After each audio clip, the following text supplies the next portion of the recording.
Hello and welcome to another episode of Between the Palms. During the COVID-19 pandemic, Affton Christian Church in St. Louis, Missouri has stayed closed to in-person worship.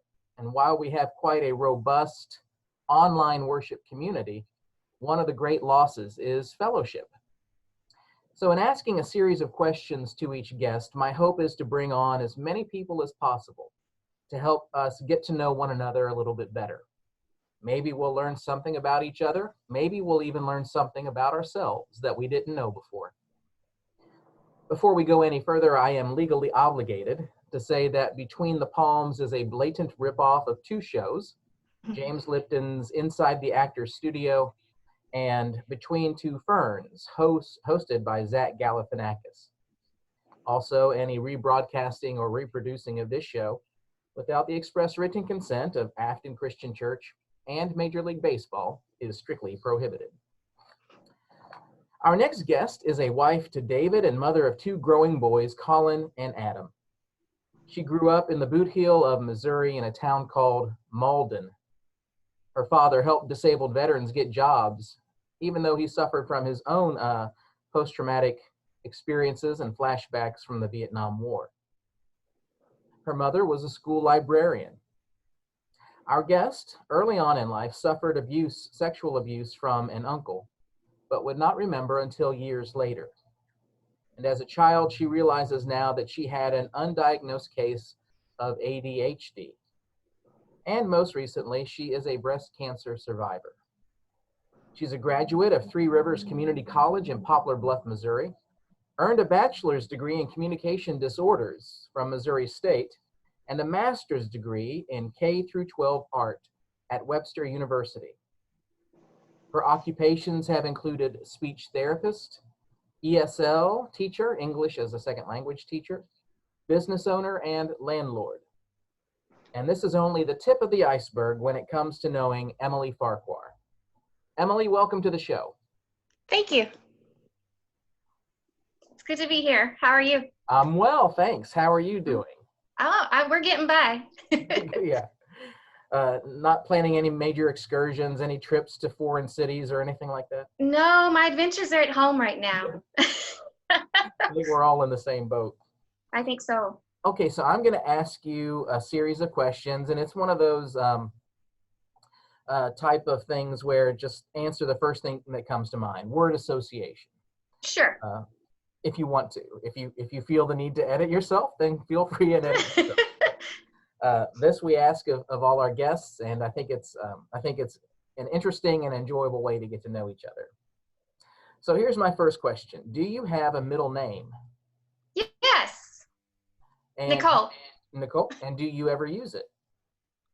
It's in my Yahoo email, but that's about it. Yeah, okay. Okay. Were you named after someone or for someone? Not that I know of. Just a couple of names, Emily, Nicole, a couple of names that your parents really liked, and Yeah, I guess so. Yeah. What is the first thing that you do in the morning? Make coffee and take the dog out. Okay.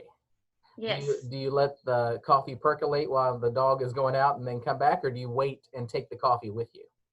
I make the coffee first and then I take her out. There you go. You got to get your priorities straight, right? Yeah, she's my baby. She follows me around everywhere. Okay. She's 16. Wow, what kind of dog is she? Oh, she's a lab. She's right here sitting beside me. I know you can't see her, but what's her name? Excuse me? What's her name? Oh, Angel. Angel, okay. Yep. And you've had Angel all 16 years? Yep. Wow. That's older than your oldest son, isn't it? Yeah, we got her right after we got married. It was kind of a test run, Do we want to have kids but she's amazing. Great. Love dogs. What is the oldest thing in your house? I believe it's this grandfather clock over here. Okay, how old do you think Dave's? Was from Dave's grandpa. Mm. Oh, I think that might be the oldest. I'm not sure. Okay. I'm a little bit more, I'm curious and want to hear a little bit more about your degree in communication disorders. Uh, Oh, yes. what was that Yes. about? What's that degree entail? Okay, so that degree is how you speak, and then it's your social skills. And then they're teaching you about language, and language is divided into uh, syntax, which is grammar, semantics, which is vocabulary and meaning, and well, okay, I'm sorry, I said pragmatics already, but syntax, semantics, pragmatics. So it's basically how you speak, like all the structures, Yeah. that help you speak, and then syntax, semantics, pragmatics. So I don't know, does that make sense? Yeah, it did. It did. Okay. So basically, you learn people to talk good. Yeah, pretty much. And you have to get on your level. It's not all about logic, Right. It's Right. you have to engage them. Right. So I did not know that you were also you have an art degree, a master's degree in art. Yes, K through 12 art from Webster. Wow. Do you what kind of art what's your This is favorite so funny because when people hear that I have an art degree, they're like, oh, she doesn't have a fine art degree. She has a K through 12 art degree. But the advantage of having a K through 12 art degree is that you learn a little about everything. Okay. So it's like learning the beginning of a bunch of languages. Yeah. And throughout your life, you'll do, well, for me anyway, I'll do one thing and then I'll do another. Like right now, I'm dyeing fabric. Okay. So, yeah. What do you think so far? What has been your most enjoyable or favorite medium? I like working with my hands. It's not so, I do like painting and drawing and things like that, but I like actually going and walking around and doing things. So, gosh, how do I explain this? I like sculpture. I like picking things up and making things. Okay. Yeah. I love how you described it as learning a different language. Yeah, expressions of art. it's really interesting to have. Most people think, oh, you just got to be a famous painter. And I'm like, no, there's so much more to it than that. Yeah, that is cool. Thank you. Okay, well, that's interesting because I didn't realize that the next question is, what turns you on creatively, or you spiritually, or even emotionally? Okay. Well, first of all, I do have that strong faith in God and Jesus. I like people. I like eyes. And if I draw or paint or sculpt something that doesn't have those, I pretend that it does. So if I'm taking a picture of a flower or something, I pretend like they're a bunch of people, I like eyes. I feel like eyes are the window to the soul. And I feel like there's an inner guidance there, but you also having that communication disorders degree, I feel like, or I think, that science is big too. And I think that God gave us that, but also that we're just very complex people. Yeah, and I think the eyes can tell us a lot more than words can. I believe so. Somebody can say that they're fine or they're feeling okay, but you can look in their eyes and say, no, you're not okay. Yeah, exactly. I mean, and you probably are good at that with your occupation. I try not to look at people. You try not to. I know I don't want to freak them out. Yeah, that's right. Stare them, get up close, touch their nose with your nose. Yeah. Stare them in the eye. Hey, I was going to ask, how did you come to find Affton Christian Church? We're thrilled that you and your family did, but how did that happen? Well, if you don't mind me talking about politics, is that okay? Go right ahead. Okay. A lot happened in 2016, when Donald Trump became the president. We were just seeing some things at the church we were going to that just weren't our beliefs, Okay. And my husband drove by your church. We live in South County, so he just had been out driving and saw your billboard outside, and I don't even know what it said. I think it just wanted to welcome everyone, Yes.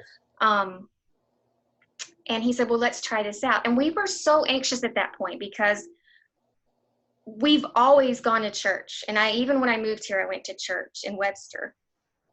We've always had a church to go to, but finding the right one was very difficult. Yeah. And we were looking at Episcopalian and maybe Methodist, I don't know, but we ended up coming to your church, and there was just so much ease, you know. You include everyone. You know, you realize that we are complex, you know, whether it's emotional, biological, mental. You know, I've dissected a human brain, so, you know, in college, so I know, you know, you just have a combination of all these things. That, and you guys are so sweet. I mean, when I came to you, I didn't have the ADHD diagnosis yet, and I was just having a really hard time sitting still, and I didn't know that this wasn't my fault, you know, and I just, it was difficult. And then I got the cancer, you know, and I was doing all that, and eventually, you know, my husband has really helped me a lot because he comes from a family of doctors. So eventually, you know, I got help and everything, and got the medicine, got the counseling and all that. And I don't know how to explain all of it, but you guys are just amazing. And with my medicine, I can sit down at church, but without it, I would like to be the person that runs around making the food and stuff, you know? Oh, yeah. Yeah, I think that's probably why I walk as I preach. Yeah, I think so. I mean, there are some of us, we're just, you know, that's just how we're made, you know? Yeah, great, thank you. Okay, next question. What is your favorite word? Is it my favorite word or the word that just comes to my head? Your favorite word. Whatever. I like the word beautiful for some reason. Yeah. I mean, that makes complete sense given your language and, you know, art background. So then what is your least favorite word? Angry. What is your favorite curse word? Okay, I'm just gonna be honest here. Did Dave talk to you beforehand? Nope. Okay. I'm just gonna be honest. I say the F word a little bit too much. Okay. Do you really get into it when you say it? Sometimes I don't even know I'm saying it. Yeah. This is so funny that you bring that up, because at the last church, I'm being real here, people. Dave and I got into an argument. We just weren't getting along that day. And he had this look on his face, and I said, and I don't even remember saying this, but I said, "What the F is that?" Oh yeah. And he walks out of the worship center, which was down in the basement at that point. Yeah. And it was just like, for some reason, that word, I could stop saying it. I need to start trying not to say it so much. But anyway. You know, that question is asked after every sermon. As people come through the line, they ask me that question. What the F was that? Yeah. Oh, good. I don't feel so alone. Thank you. Yeah, no. What sound or noise do you love the most? I love nature sounds like I don't know what the word for it is. It's like a flute type thing. I can't quite, I don't know what the name of it is. Okay, like a flute. Or I don't know what to come. What's that? A noise in nature? Yeah, like a flute, like an old-timey flute. Okay. Like like Native American type. I see. Okay. Yeah. So then what sound or noise do you hate? Oh my God. Chalkboards. Snoring. A lot of that kind of stuff. Oh, okay. I like white noise. I like the fan going. Yeah. You know. So I also want to mention how incredibly brave I think you are in talking about the things that you've experienced in your life, being sexually abused, suffering from ADHD, things like that. I know, and I wish it wasn't still taboo, and I think it's getting a little bit better in society, but you're very vocal about it, and I think that's just brave, and I want to commend you on that. Well, thank you. I went through some group therapy where my counselor, he taught me how to be confident, And so now I'm totally different than I used to be, I say it so I plant a seed in people, Yeah. even if they are embarrassed, it's going to get in there, Right. So yeah. I think that's wonderful. Thank you. So here's another question. What profession other than your own or any of the ones that you've tried would you like to attempt?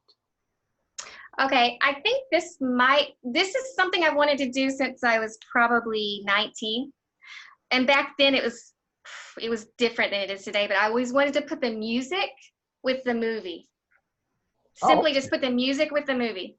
I see. I don't know what that's called. So not necessarily a composer, but somebody that finds the music that's already out there. And yeah, like where I look at the action going on and I say, this music could go with that. I see. Like a musical director of some kind. Yeah. Yeah, I guess so. Interesting. What profession would you not like to do? Anything where I have to sit still, like my husband's profession in IT. Mm-hmm. Anything where I just have to sit there all day long and think. Oh yeah. At least with the speech therapy, it was logical, but you were just you're trying to have fun. You had some of that logic, but you were having fun. Yeah. Okay, excluding Jesus and God, I guess, who in the Bible would you like to talk to? I don't know why, but I've always liked Job. Okay. I think because he went through so much. Mm-hmm. Like, what was it like when you lost your first family, or, I don't know. I think for some reason, that's just the first one that comes to mind. I know there's so many others, but Job always stuck out for me. Yeah. How someone can endure what we conceive to be the worst imaginable suffering. Yeah. Still maintain their faith. Yeah, and there's still things when I read about him, I think, I wish I could talk to him, because there are still things I would never even understand that he knows or knew or whatever. Yeah. Okay, well, here's the last question that I have. If heaven exists, what would you like to hear God say when you arrive at the pearly gates? We are all connected and there's a reason for everything that happened. Okay. Do you want to know what that reason is, or just is it good enough to know that somebody knows, God knows what the reason is? I would love to know what the reason is, but I would accept it if he said no. Okay, great. Well, this has been fun, and I'm glad that we've had the opportunity to help get to know you a little bit better. Okay. And thank you so much. I want to offer the invitation of, I know we have several different artists in our congregation, and we're hoping to get a gallery established maybe when we come back. But even if it's something for the sculpture garden, or I mean the butterfly garden that we have, if you wanted to make something at some point in time. Oh, thank you so much. No church has ever asked me that. Yeah, that is amazing. I think it's great. We can pull all of our strengths in, Yeah, I think so. Emily, thank you for giving up this time and sharing with us. It's been great to visit with you. Thank you. I appreciate it. And we will see you soon. Okay, hopefully. Okay. Take care, Pastor Dave.